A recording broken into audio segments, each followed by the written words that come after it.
Olá, meu nome é Rodrigo Oliveira, eu sou professor de ArchiCAD da NURBS 3D e hoje, dando continuidade ao nosso curso, vamos fazer a aula 4.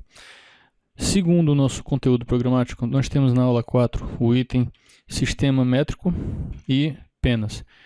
Então, é isso que eu vou ensinar para vocês hoje, como nós definimos as nossas preferências com relação ao sistema métrico e como nós podemos organizar nosso conjunto de canetas. Então, vamos aqui para o ArchiCAD. Bem, onde nós definimos as nossas preferências? Sempre as nossas preferências são em opções. Temos atributos do elemento, onde definimos aqui algumas coisas como canetas, tramas, materiais, são coisas que eu vou ensinar para vocês futuramente. E aqui em preferências do projeto nós temos unidade de trabalho, eu vou mostrar como é. Temos aqui, por exemplo, metro, número de casas decimais. Com relação ao layout, ou seja, quando você for preparar a impressão, qual unidade que você usa, nós normalmente temos o hábito de usar o milímetro, então podemos manter o milímetro. E quando nós temos alguma medida em graus, nós escolhemos se deixamos em graus, minutos e segundos, ou graus decimais, grados, radianos e unidade de controle, que fica a seu critério. Nós vamos manter os graus decimais. Ok, voltando a opções, nós temos então aqui as opções: cota, unidade de cálculo de regras, zonas, nível de referência e herança. O que então que a gente pode fazer? Primeiro, a gente pode abrir isoladamente um por um, ou podemos abrir uma janela e nesse botão nós vamos passando, veja, cálculo de áreas, zonas, que são exatamente os mesmos botões que temos aqui. Então vamos começar por cotas. Ok. Temos aqui nas nossas cotas a opção de metro, milímetro e outras unidades utilizadas em outros locais. Vamos manter em metro. E aqui abaixo nós escolhemos com relação à cota, se queremos em metro, o número de decimais. Vamos colocar 2. Note que assim que eu modifico qualquer um desses itens, aqui eu já modifico o que eu considerava antes como o normal, que eu comecei como metro, então eu agora estou criando um outro parâmetro, então ele já marca como pessoal, depois salvamos como e damos o nome que nós queremos. Temos ainda a opção de rigor extra, esconder interinos, zero, esconder decimais, ou seja, arredondar, não é? E escalabilidade da linha de chamada. Você pode escalonar, ou seja, deixar ela sensível à escala, ou você pode deixar fixo. Ele vai manter sempre aquele tamanho. Então vamos aqui, mantemos isso. Vamos chamar de metro 2. É um outro parâmetro, com base semelhante ao que já existe. Aqui em graus, mantemos decimais, escolhemos e podemos salvar como.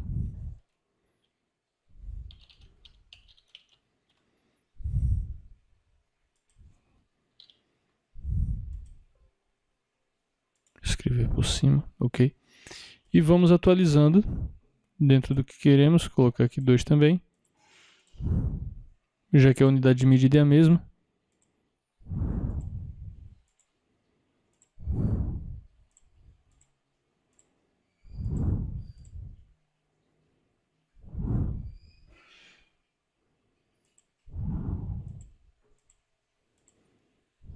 E aqui note que sempre que você muda qualquer coisa, por exemplo, se eu coloco aqui 3 decimais, note que agora eu tenho aqui 0,123. Eu vou colocar aqui então 2 e ele já te dá uma pré-visualização aqui, ó, 0,12. Salvar como metro 2. Ok. E esse aqui a gente pode até apagar, tá? Inclusive escrito errado, foi na pressa, perdão.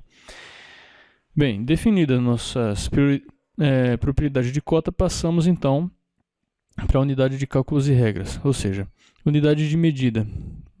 Nós já tínhamos definido. Unidade de áreas, temos aqui 2 também, decimais. Aqui já está definido, então a gente pode manter. Vamos passando para o próximo.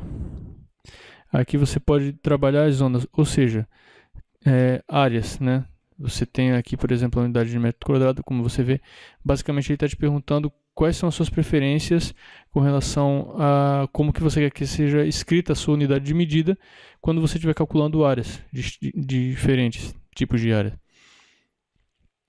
A nível de referência, você pode definir aqui onde começa e onde termina suas cotas.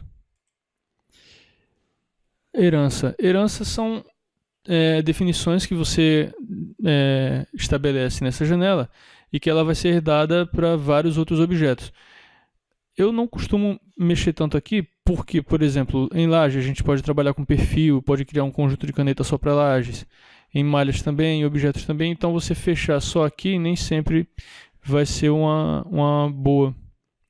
O que ele pode definir aqui, por exemplo, é o que já está definido na verdade. Quando você estiver num piso de origem, por exemplo, vendo uma laje, você vai ter ela desenhada numa linha contínua. Se ela está em projeção, seja superior ou inferior, ela vai estar numa linha interrompida, seja traço ponto para inferior ou traço para superior, segundo a norma. Esse é o último item. Terminado isso, ok. E definimos assim nossas unidades, nossas preferências, na verdade, com relação à unidade de medida. Um extra aqui, que não tem muito a ver com unidade de medida. Podemos então aqui, localização do projeto. Podemos definir aqui nosso projeto. Quando a gente estiver desenhando, eu vou mostrar isso mais a fundo, é só para que vocês tenham uma noção já agora. Aqui definimos latitude e longitude. Isso você pesquisa fácil no Google, o local onde você está projetando, e ele te dá esses dados aqui fácil. E o norte em relação ao nosso projeto, qual o ângulo dele. Você pode definir aqui ou você pode definir manualmente. Eu vou mostrar mais adiante quando a gente estiver projetando. Ok, e o segundo extra, preferência de projeto, definir o norte, que é essa segunda maneira aqui que a gente vai mostrar quando estiver projetando. Você vai definindo qual é a direção do seu norte. Ok, então, qual o próximo passo? É o conjunto de penas. Então, novamente opções. Ou seja, dentro das opções, o que nós podemos definir segundo nossas preferências para o nosso conjunto de canetas. Escolhemos aqui. Então, primeiramente eu vou apresentar o que eu fiz, o modo como eu me organizo, e vocês veem se fica bom para vocês, segundo o template que vocês receberam, ou se vocês preferem organizar da sua forma. Fica a critério de vocês, o importante é que vocês entendam essa lógica. Eu tenho aqui, por exemplo, as 3 primeiras conjuntos de caneta. Note o seguinte, a diferença entre elas basicamente é a escala. Eu tenho aqui escala... conjunto de canetas para detalhe na escala 1 para 1, 1 para 5 e 1 para 10. Entre elas, note que eu posso clicar em qualquer uma. O modo como eu organizei as minhas penas não muda. O que muda é, por exemplo, da escala 1 para 1, da escala 1 para 10, a espessura de uma determinada cor. Por exemplo, eu tenho aqui arquitetura, parede em vista. Na escala 1 para 1, eu escolhi então que seria a minha pena com espessura de 0,5, correto? Na escala 1 para 10, note que ela já muda para 0,3. É a única mudança que você vai ter quando você estiver trabalhando conjunto de caneta para o mesmo fim, mudando apenas a escala. Note que ocorre o mesmo aqui em arquitetura, escala 1 para 100, 1 para 25 e 1 para 50. Eu posso clicar na 1 para 25 e repare que minha caneta não muda. Porém, se eu clico, por exemplo, em 1 para 100, arquitetura parede vista, novamente aqui, eu tenho a espessura de 0,1, perdão. Para 1 para 25 eu tenho a espessura 0,5. Então, aqui é a mesma coisa, eu tenho um conjunto de canetas diferentes. Note que aqui esse conjunto de canetas é para planta de situação, esse é para arquitetura e esses outros são para detalhes. Por que muda entre elas? Qual é a minha maneira de organizar, que é uma boa também de vocês seguirem ou porque vocês acharem melhor. Cada coluna dessas é um item. Vamos voltar aqui para mostrar melhor. Cada coluna eu considero como um item. Por exemplo, pilares, vigas, lajes, paredes. E cada linha é um modo de representação desse elemento. Ou seja, a primeira linha, note que tudo termina com vista. Na segunda, note que tudo termina com corte. Na terceira, trama de preenchimento, quando necessário. Na quarta, fundo de trama. Então, como é que eu me organizo aqui? Por exemplo, eu tenho aqui pilares em vista, pilares em corte e pilares em trama de preenchimento. E a única coisa que eu tenho que fazer é definir qual é a cor que ela vai ser desenhada e impressa, que são essas que eu já defini aqui, qual a sua espessura e, para minha própria organização, o nome dela, para que eu não me perca dentro da meu próprio conjunto de canetas. O que eu tenho aqui, então? Por que eu não tenho, por exemplo, só um quadro definido como construir e um quadro como demolir? Dependendo da escala, às vezes você tem tanta linha que você começa a ter uma espécie de mancha no desenho, ele não tem mais tanta definição. Então, eu me organizo dessa forma, vocês podem fazer de outra forma se acharem melhor. Eu tenho, por exemplo, aqui, construir em vista com uma determinada espessura, construir em corte com outra determinada espessura e a trama de preenchimento, digamos, da parede com a outra espessura também. Isso me dá hierarquia de linhas, eu não mudo a cor. Tudo que é construir vai estar na cor 12, que a gente costumava usar inclusive em outros programas de outras plataformas. Mas ela vai ter hierarquia de linhas, isso facilita muito a leitura. Às vezes, dependendo da escala, você tem um problema sério. Se você erra na setagem, você não tem definição no seu desenho. A mesma lógica eu usei para demolir.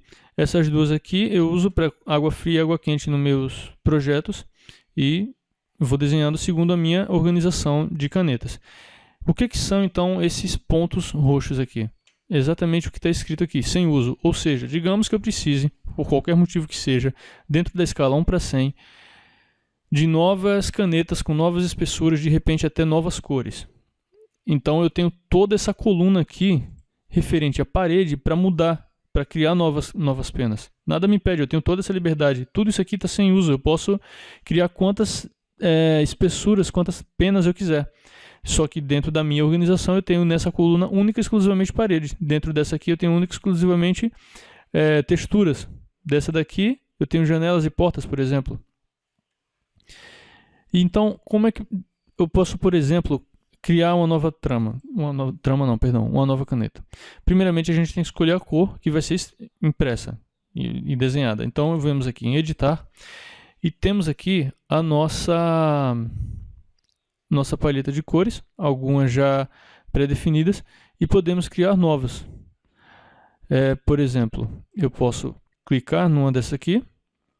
Digamos que eu vou tentar criar algo semelhante à cor 12. Eu vejo aqui nesse quadro como ela vai variando. Já vi que aqui não está tão bom. Aqui já está mais ou menos perto. Vamos ajustando. Ok. Digamos que eu consegui acertar. Eu tenho duas formas. Se eu não quiser gravar aqui, eu posso simplesmente anotar esses números. Ou eu posso simplesmente, já que essa está selecionada, eu já estou definindo como essa cor, adicionar as minhas cores favoritas. Percebe? Então, outra aqui. Digamos que eu vou criar a cor de demolir.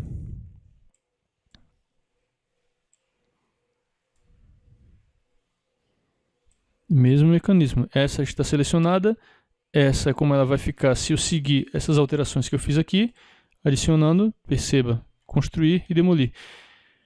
E assim eu posso seguir criando variações, por exemplo, de cinza, para dar a hierarquia de linha que eu necessitar. Dou OK, aqui ela já modificou. Se por acaso eu quiser voltar essa cor para o roxo, nada me impede. Eu volto a ele e eu não perco o que eu acabei de personalizar. Ok? É isso. Essa é a lógica da sua caneta, né? Do seu conjunto de canetas. Você criar em linhas e colunas sendo para um tipo de objeto e linhas para suas diferentes representações, e você vai mudando de acordo com a norma para suas várias escalas diferentes. Você pode ter, por exemplo, essa daqui e de repente precisar trabalhar em outra escala, não tem problema, você cria uma nova escala. É o que a gente vai fazer agora. E exatamente aqui, por exemplo, 1:75, 1:50, 1:25. Vamos então criar, eu não vou mudar tudo, só para vocês entenderem qual é a lógica. Vamos então criar aqui 1:75. Bom, normalmente eu seleciono uma já existente, escolho uma determinada determinado item, determinado quadro e mudo o que eu quero. Digamos que na 1 para 75 eu vou querer a espessura 0,4, ok? Note o seguinte, mudei aqui 0,4 e aqui ele já não reconhece como sendo a minha escala 1 para 50 que eu tinha selecionado anteriormente. O que ele entende é, algo foi modificado nesse conjunto de canetas. Consequentemente, pode ser algo novo. Então, uma vez que eu tenha editado toda a cor e espessura desses conjuntos de caneta conforme o que for necessário para mim, eu venho em salvar como, depois de ter terminado tudo, ter dado todos os nomes, e eu tenho duas opções. Ou eu escrevo por cima da minha... Ou eu escrevo por cima da minha escala 1 para 50, que eu tinha selecionado inicialmente, ou eu guardo o conjunto como, conjunto de canetas pessoal como, e dou o novo nome que eu quero para ela. Nesse caso, 1 para 75, guardar. E agora eu tenho aqui, ó, minhas 3 primeiras escalas que eu já tinha, mais a 1 para 75 que eu acabei de criar.